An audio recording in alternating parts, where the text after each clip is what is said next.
hacer alusiones personales. Yo estoy muy complacido por haber sido considerado para participar en este panel y aprecio mucho al Senado de la República, en especial a Angélica de la Peña, Cristina Díaz Salazar, que estén aquí como muestra evidente del interés que tienen por el debate de cara a la sociedad, que es el preludio de un eventual debate parlamentario. Hace 10 años iniciamos en una especie de conferencia de facto, es decir, sin declararla como tal, pero en una relación franca y abierta de senadores y diputados de entonces, la discusión que desembocaría en la reforma constitucional en materia de justicia penal más trascendente de los últimos 100 años. Dijimos en aquel entonces que la situación no podía ser peor de cómo se estaba dando todo este fenómeno trágico que hacía que México tuviera un terrible lastre en materia de justicia penal. Y como un dato no menor, es importante decir que estando el Congreso entonces como hoy integrado por grupos parlamentarios minoritarios, haber conseguido una reforma constitucional no fue un asunto sencillo. Pues tiene al menos dos valores de primera intención. El valor sustantivo de ponerse de acuerdo en lo fundamental después de prácticamente un año de acercamientos y el tutelaje partidario compartido de quienes la aprobamos para hacerse cargo de la reforma y de sus consecuencias.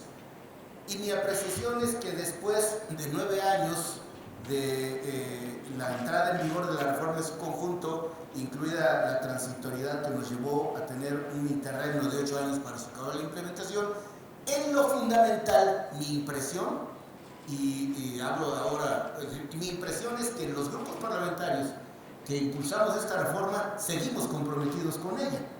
Y la de mi partido no es impresión, es una certeza. Nosotros estamos comprometidos con la reforma. Es evidente que como cualquier sistema, no solo jurídico, incluso los de orden físico, al ponerse en operación es como emergen eventuales deficiencias que obligan a hacer ajustes para no perder de vista el propósito central. La reforma al sistema penal de 2008 es una reforma que dialoga en sentido lato con la reforma a derechos humanos de 2011. Es más, yo me atrevería a decir, abrió brecha la reforma de justicia penal, como lo había hecho tantito antes la reforma de justicia para adolescentes, la reforma del artículo 18, porque al final, insisto, dialogan, se complementan y eventualmente, porque así es cualquier materia del mundo jurídico, ha lugar a hacer ajustes.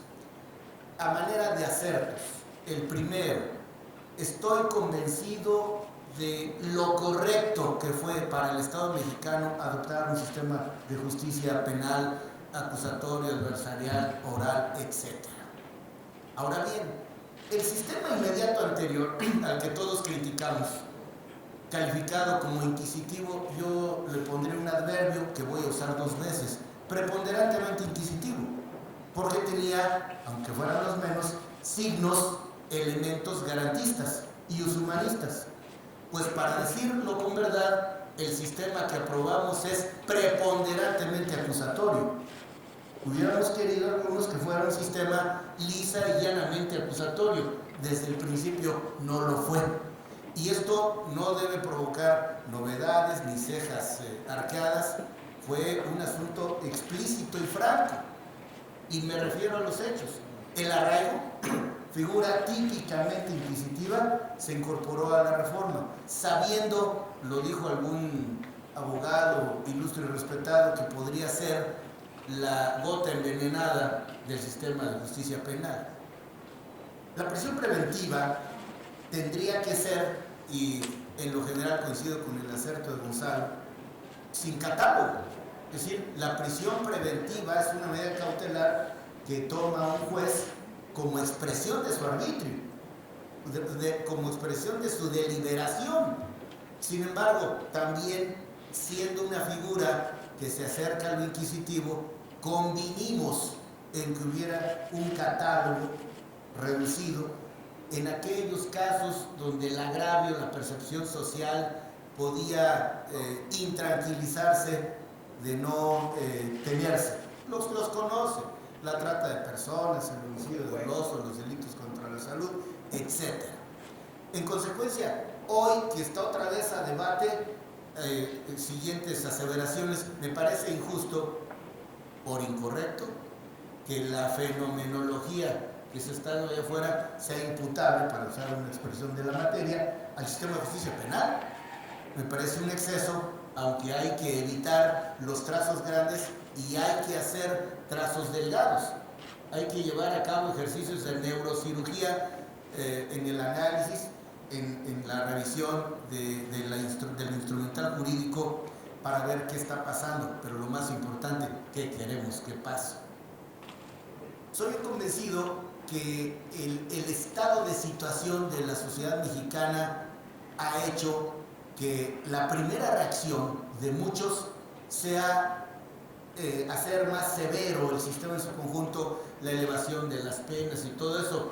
Es natural, no dije justificado, es decir, es una reacción entendible. Como hay también quienes, voy a hacer una exageración retórica, ni una coma se le puede cambiar a esto porque esto es regresivo.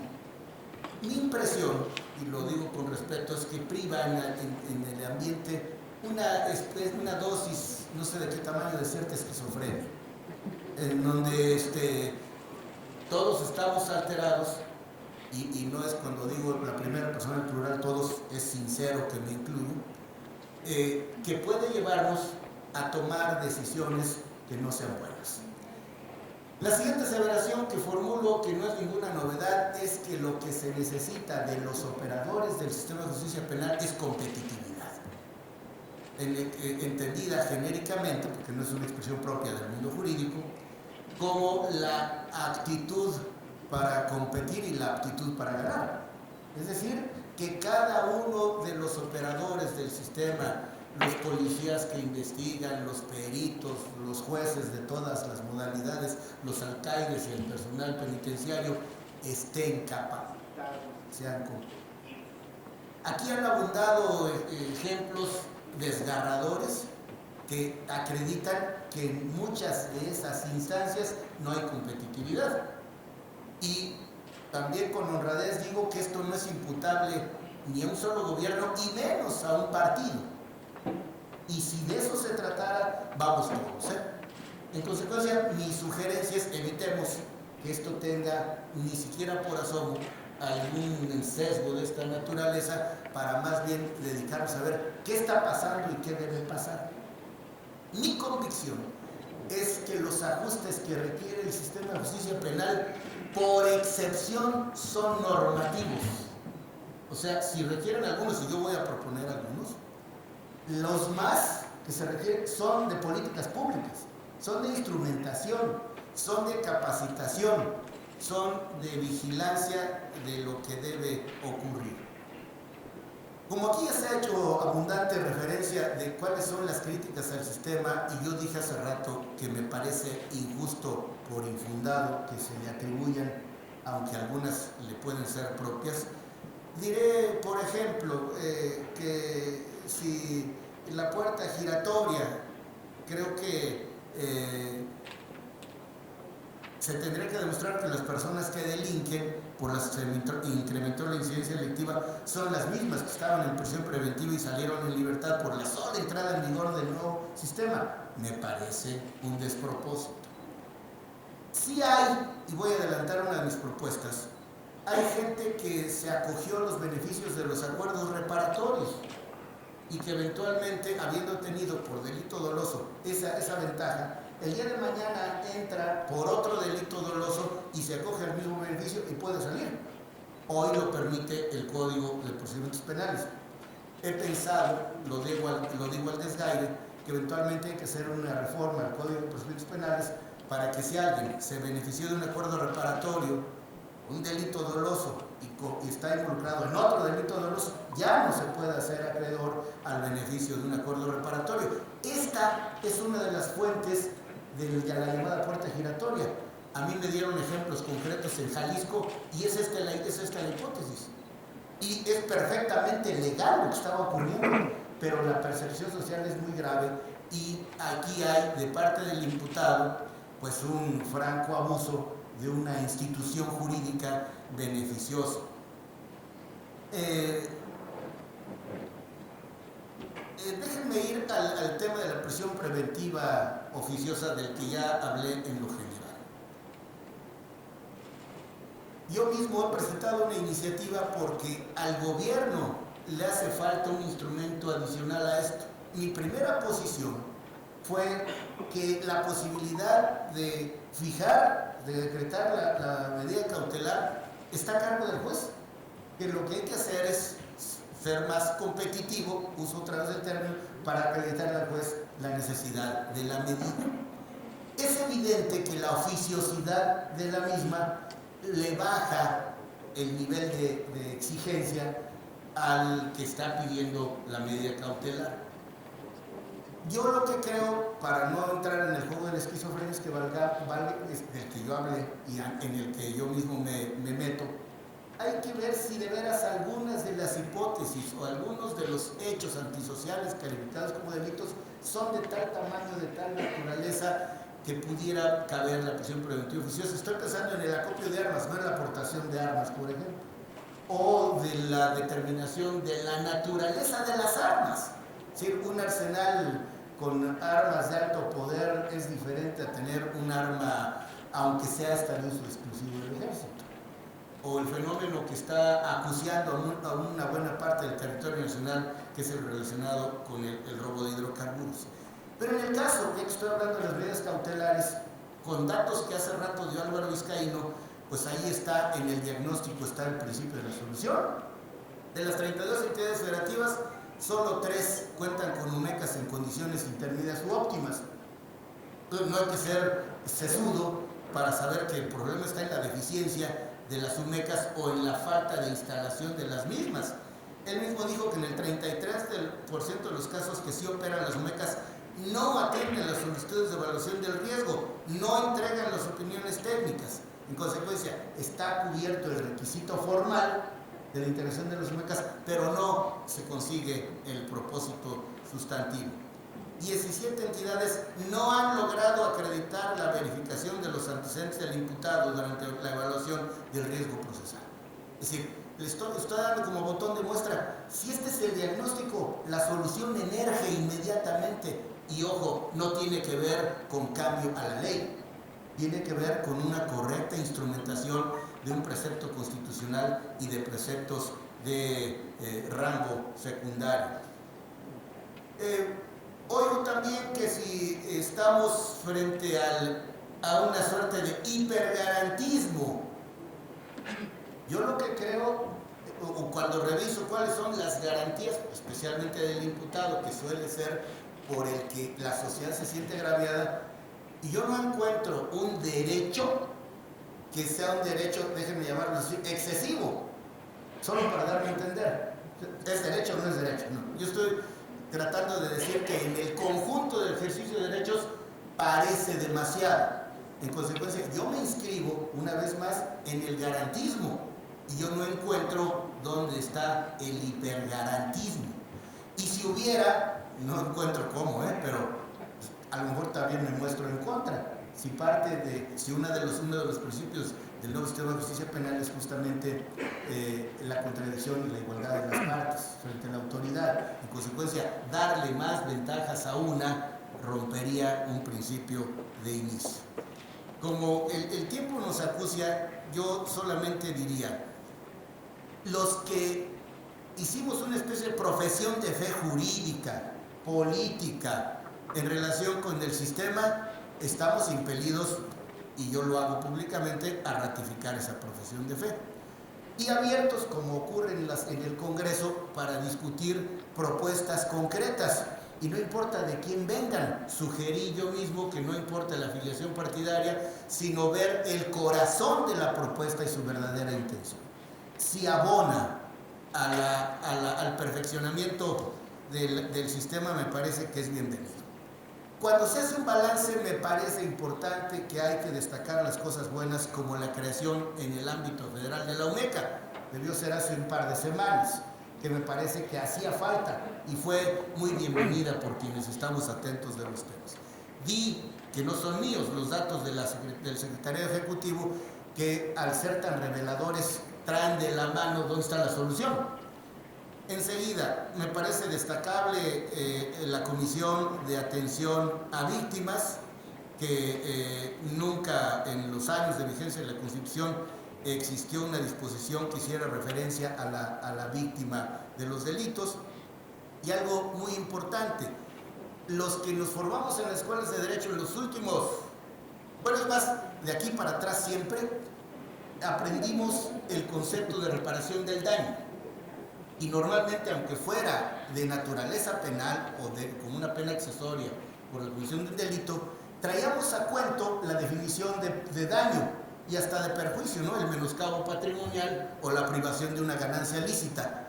Cuando hoy, con una visión moderna del derecho penal, esta expresión o este concepto, esta frase hecha de reparación del daño está evidentemente superada. Hay reiteradas menciones en la Constitución a la reparación del daño, pero lo que a mi juicio tenemos que incorporar a la Constitución es la reparación integral, en donde una de las vertientes de la reparación es patrimonial. Pero si queremos desagraviar hasta donde es posible el desagravio, que me parece que hay algunos espacios donde ya no da para ello, esto tiene que ver no solo con restitución, sino rehabilitación, compensación, satisfacción y garantías de no repetición. Es decir, mi sugerencia concreta es incorporar la expresión reparación integral al texto constitucional y explicar sus alcances.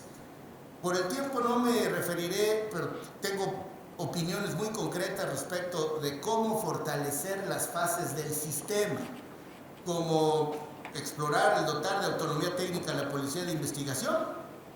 Les quiero decir, y no me dejarán mentir quienes estuvieron en esa discusión, que esto llevó horas y días de discusión, porque la visión tradicional es que el Ministerio Público tuviera su policía. O sea, hay de aquel pobre Ministerio Público que no tenga su policía, cuando hoy lo que tiene que hacer el Ministerio Público es armar el caso, cuando el Ministerio Público no es la policía alargada, o no es la encarnación del policía de investigación en escritorio. Y eso así se quedó. Creo que podría valer la pena volver a discutirlo. ¿Qué hablar de peritos, de policías y peritos que evidentemente el desarrollo de sus habilidades, de sus capacidades es dispar cuando se trata de cómo se desempeñan en los ámbitos de lo federal y de lo local? Dos cosas más. Platiqué con Angélica sobre la colegiación. Yo soy un convencido de la necesidad de que el gremio esté eventualmente colegiado, o de que todos estemos colegiados y por lo tanto se acredite la capacidad técnico-jurídica. Por ahí se nos atraviesa una interpretación, a mi juicio, demasiado ortodoxa de la propia Constitución, porque el derecho de asociación no puede convertirse en una obligación de asociación. Independientemente de que eso se puede cambiar, lo que yo creo es que a la colegiación, si bien no se le puede hacer obligatoria, se puede incentivar la colegiación.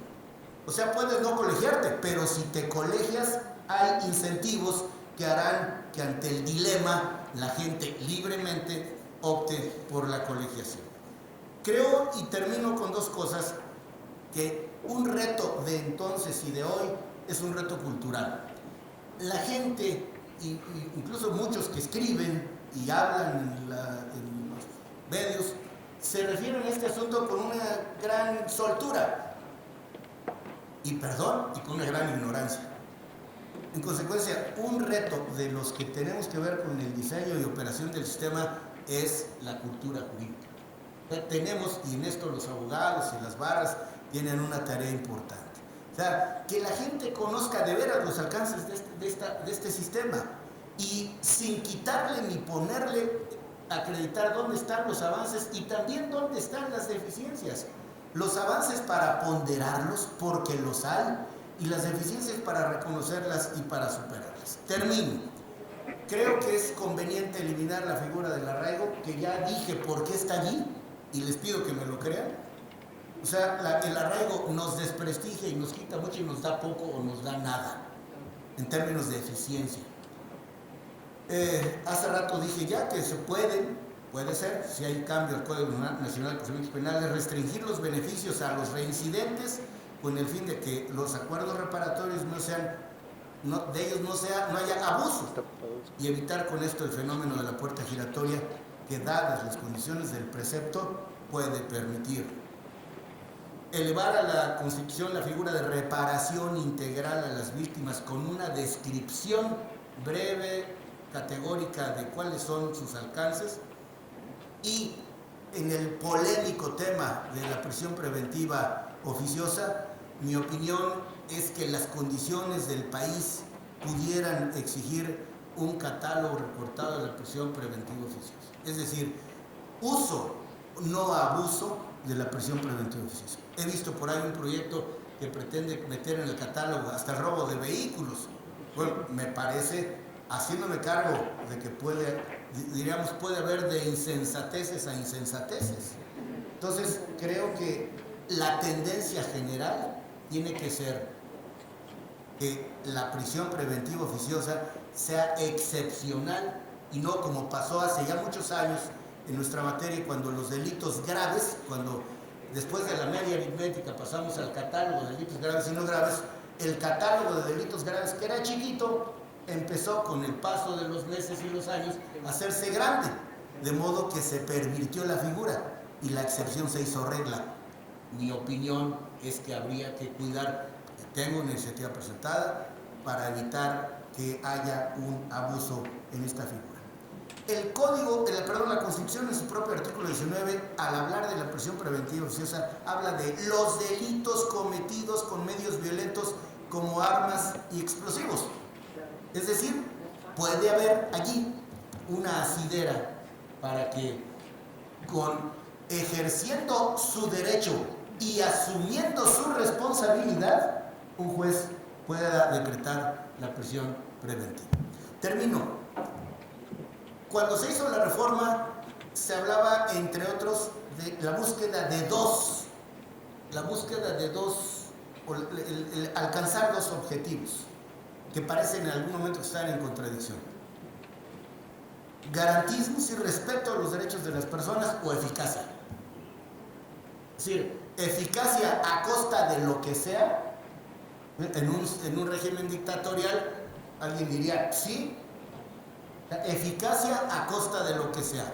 En un régimen democrático, que en caso de estas instituciones pueden ser endebles o es peligroso jugar con ellas, tenemos que ser muy cautos y hacer que lo que parece dos posiciones antagonistas sean compatibles. Sí, observancia de los derechos humanos, y sí, eficacia en el ejercicio del poder público vinculado con la justicia penal. Sencillo en absoluto, al revés, harto difícil, pero justamente ese es el reto. Una parte de los legisladores y una enorme parte de los operadores del sistema de justicia penal. Gracias. Gracias. Bueno, ya podemos